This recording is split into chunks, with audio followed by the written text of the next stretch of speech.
My name is Joe Proni, and this is the Rise Above Project. And I am filming this on Christmas Day, and I'm trying to get ahead of people's New Year's resolutions. I get a question a lot, and one of the questions is, how can I improve my self-discipline? And I really want to answer this because if you have self-discipline, it doesn't matter what resolution you have. You can do it, and you're going to get better at it. And so that's why I want to talk about this. However, I find this to be a difficult conversation because on the one hand, I think self-discipline is probably the number one attribute that you're going to need to be successful in life. However, I don't think you can teach it. And that's where the problem is. So how am I going to try to teach this today? Well, I don't know. So we're going to figure this out. So I want to give you some definitions first. We'll go with that. So we have a template to work from, and then I'll tell you why I don't think you can actually teach self-discipline. Now, again, I want to use anecdotal evidence today, so my own experience too. I don't remember areas of my life where I didn't have self-discipline. I always had that, but I've always felt that I had no time to spare. I had no way to fall backwards or to take time off. I felt like everything I needed to do needed to be in a progressive forward motion or else I was going to fall behind. And so I think that's what created the self-discipline for me. But let's talk about some definitions here. The term discipline, it means obeying rules and obeying codes of behavior. So that's number one. The term discipline comes from the word disciple. And this is very important to know. The term disciple, it means one who gives full allegiance, loyalty, and attachment to a belief or an identity. Very important. The other thing to know about being a disciple is that you're a disciple of a belief or an identity, which creates your discipline. But it's done through love. It's not through an abusive restriction. So when I've heard people say it's so hard for me to be disciplined, it doesn't make sense. Because if you love something and it's an identity that you're totally have full allegiance to, it's not difficult at all. So if you find that being disciplined is difficult for you, it's a couple of things. Number one, you don't have a strong enough goal. Maybe you're trying to do goals that somebody else told you was something that was important. And the other thing, it's also being judgmental. Because let's go with the term discipline again. It's a code of behavior. Therefore, let's say your code of behavior is that you want to fit in with your peers. Most people want to be average. So if you want to go out and get drunk a lot, maybe you don't want to study as much, maybe you just maybe want to work 9 to 5 and that's okay, you can fit in with the crowd. That's okay. Nobody's telling you that you need to be a superstar. Maybe the world is telling you you need to be a superstar, therefore you feel like you're not disciplined. But that would mean that that's judgmental. Because let's say you just want to be an average person. Well, you are following rules and codes of behavior, and there's nothing wrong with that. Let's say somebody's an alcoholic. They don't follow rules and codes of behavior. You know how hard it is to be an alcoholic? You got to spend a lot of money on alcohol. You have to continuously drink alcohol. You have to continuously want to neutralize your emotions and feelings and not totally engage with your life. And you're going to lose a lot of friends, and yet you're still going to be committed to alcohol. I think that's a tough job. I wouldn't want that job. There's no way. It's the same thing when people say, well, I'm not disciplined. I've gained a lot of weight. Well, you are disciplined to gain a lot of weight. You have to eat consistently over a long period of time and not exercise over a long period of time. The thought that that's not disciplined would just be the thought that you're supposed to be doing something different. And that's okay, because if you believe that, then that's fine, then you need to change. But if this is what you want, and that's the rules and the behaviors that you would want to follow, then who's to tell you different? So again, no matter what you do, you probably are following rules and behaviors and codes of conduct.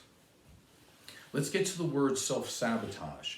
Here's a word that I don't believe in. The definition would be they're chosen actions to impede the progress or block somebody's success, whereby you deliberately destroy something to receive some type of benefit and gain advantage.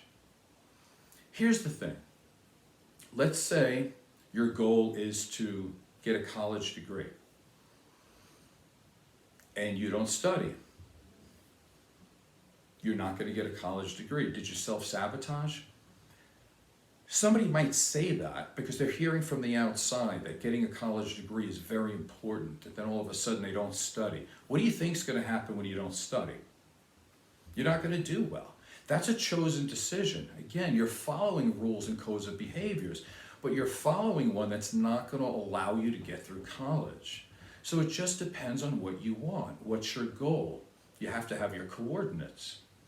Once your goal is strong enough and you say for sure, again, you need to be a disciple, which would mean, again, full allegiance, loyalty, and attachment to getting a college degree, then you will do that. If you're not 100% committed to that and you don't study, you're going to say, I self-sabotage. No, that's not true. What is true is that you now are completely congruent with your unconscious, and your unconscious still has not bought into the fact that a college degree is important. So until you make that decision that it is that important, then your decisions will line up. So the question, I guess, goes back to the beginning. How can you create discipline in somebody? Yeah, nobody created it in me. I don't remember that. And if somebody did try to create it in me, it wouldn't matter, because when they leave, I would change to something else that's more important to me. So here's the first step of what I believe. You need to have a goal that's so important that your attitude and all your behaviors naturally align to that goal. That's the first part.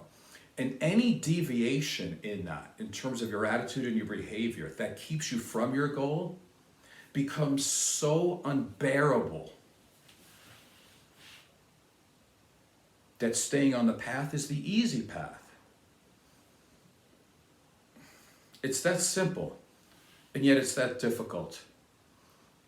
Now, some people find their meaning and purpose in life really early, and so that's how they can align all their behaviors and attitudes towards that, and they can become very disciplined. But some people don't. So I think the first goal would be is to try to find a goal that's so important to you that nothing else matters and you naturally align up. Now, Friedrich Nietzsche, he said, if your why is strong enough, the how doesn't matter. And I totally agree with that. He also said that in order to get to a goal, you want a religious dedication in the same direction for as long as it takes. What's a religious dedication in the same direction? It's discipline. And unless your goal is big enough, you're not going to follow that. You're going to follow everything else, and you're not going to stay on the path. So let's talk about physical health for a second. That seems to be a big one for the new year. Everybody says, oh, I want to lose weight, whatever, increase my cardio, gain more muscle. There's a few things that need to happen. We need to improve our nutrition, we need to improve our sleep, and we need to improve our exercise. But again, you can't say, I would like to do that. You would have to make a very specific goal. I will now join a gym and go to the gym 4 times per week. If you end up going only once a week or no times a week, guess what? You're not that committed to your goal.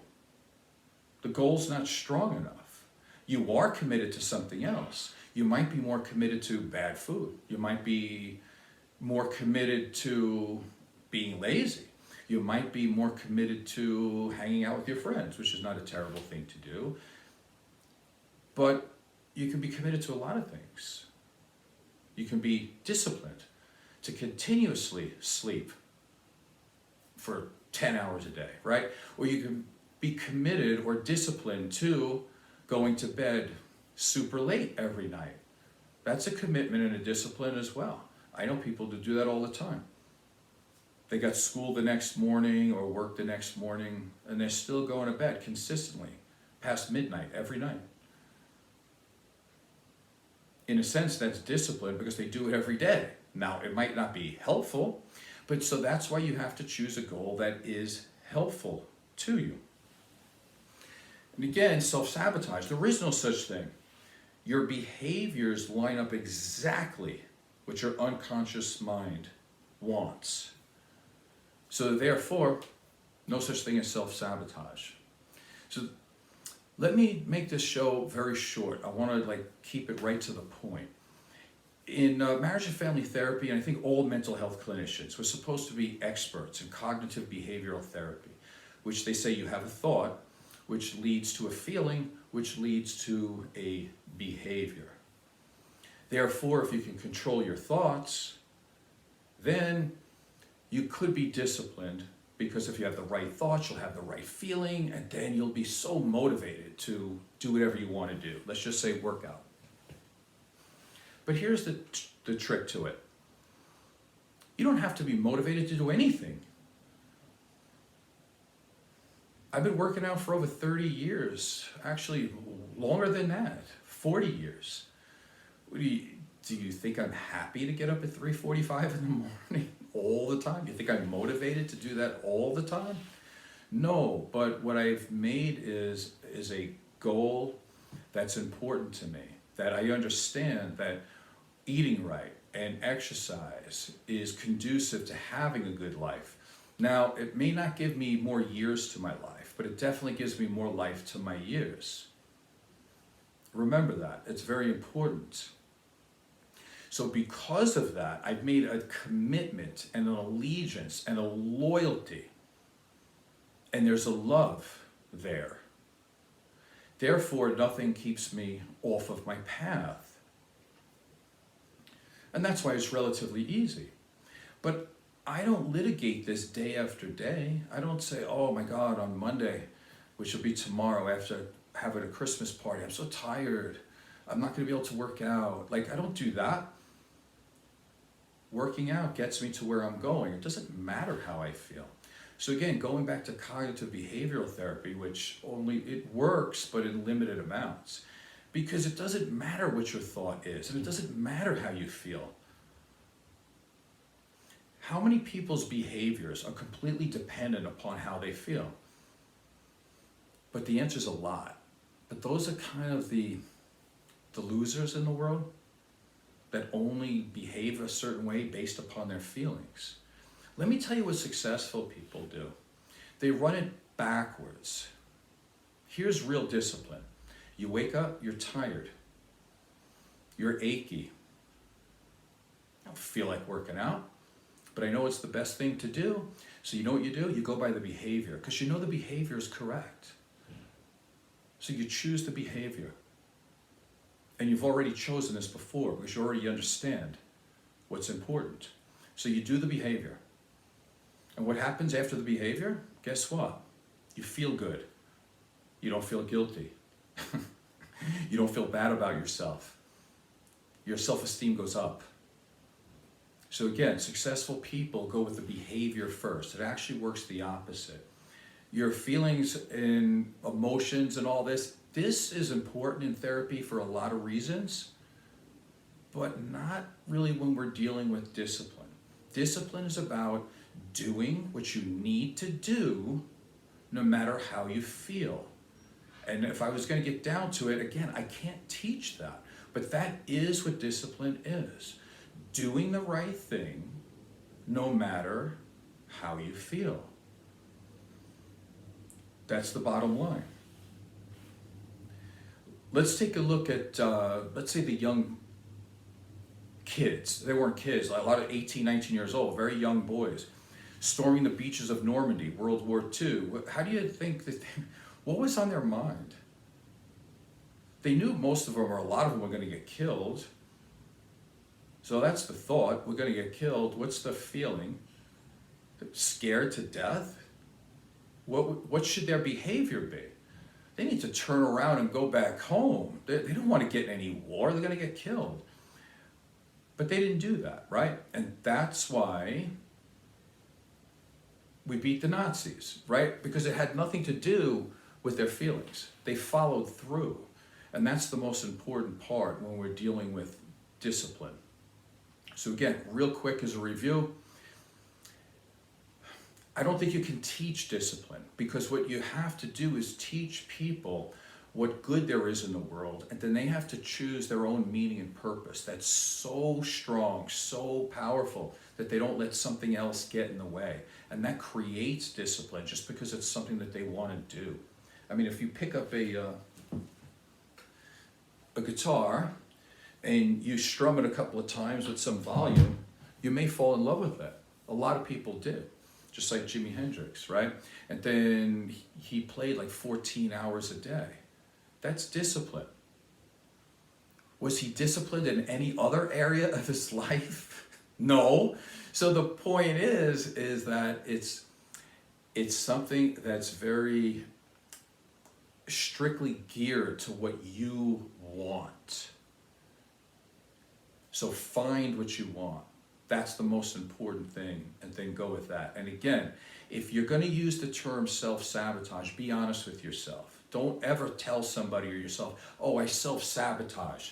You tell yourself that you're not committed to your goal yet. That's the truth of the matter. And then once you make that strong goal, you'll never say that again.